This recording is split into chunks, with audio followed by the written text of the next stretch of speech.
Hi friends, we're back with another Indian inspired recipe. I've got my gloves on because we're getting ready to get messy. Look at this beautiful pizza, y'all. I'm going to show you how to make this so easily, so quickly, and it's an oatmeal crusted pizza, so it's even better for you than another kind of pizza. So I've got my ingredients here, so let's get to work. First of all, I have 2 cups of oat flour in here. Oat flour, oats, Whiz in the food processor. I've got the directions below in the recipe, but so easy. All you have to do is zhuzh them up some just regular old-fashioned oats. I've got some garam masala, as I talked about earlier. That's a mix of wonderful warm baking spices. I've got a little bit of baking powder, about a teaspoon here, and again, you'll see all the ingredients below.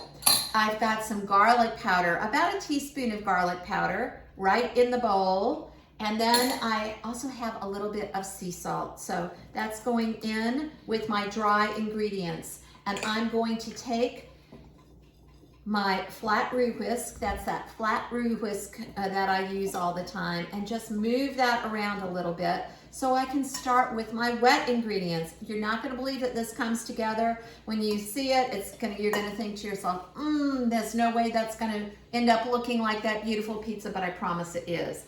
I have 2 egg whites here and 1 yolk. I'm just gonna mix this up along with some hot water and honey. So I've got some right here, and I'm using hot water because it will break down the honey a little bit. You make it easier to get out of the container. And I also actually put a little oil in there too. And then I've got a couple tablespoons of olive oil. I'm gonna mix this together before I put it with my dry ingredients. So mix, mix, mix, mix, mix.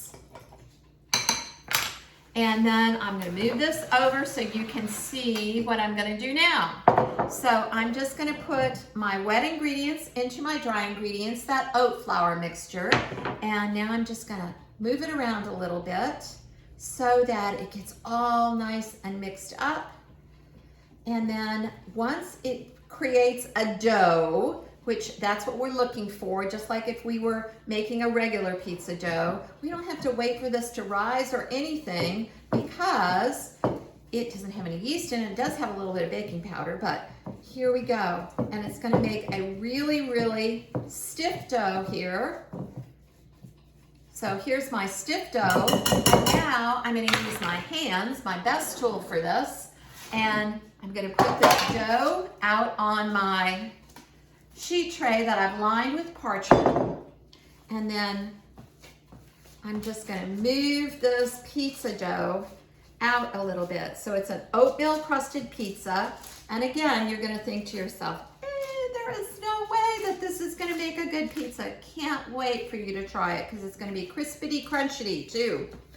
You can move it out to be as thin as you want. You don't want it to be super thick because it's not gonna get done in the middle. But so about 1/2 inch, maybe a little bit less. I'm continuing to just kind of move it out with my hands. And that's why I'm using the gloves, because it's also a sticky dough.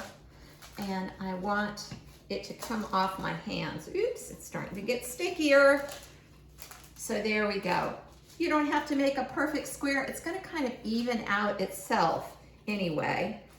So next up, I'm going to, take off the gloves, and I've got some Indian inspired tomato sauce, and the recipe is below, but basically you're making a super simple tomato sauce, and you are adding in a little bit of ginger and garlic in there, and to create some Indian flavor. So I'm just putting this on, and when you do this, you do not want to load it up with a lot of toppings, so I'm just kind of moving it just lightly on the top. That looks like enough. You'll have tomato sauce left over. Yum! Can go right into the freezer. We're gonna use a little bit of mozzarella cheese on top here. And then I've chosen to use today just some sliced up peppers. Oh, they're so beautiful. Catherine's helping me today, and so I do have some pretty peppers that she put together. And then some red onions. So just a little red onion on top. And then you can use any kind of pepper you want, or you can leave the peppers off. Just put a few more red or yellow or orange peppers, but I love peppers. And so I'm gonna put just a little bit of red pepper on here.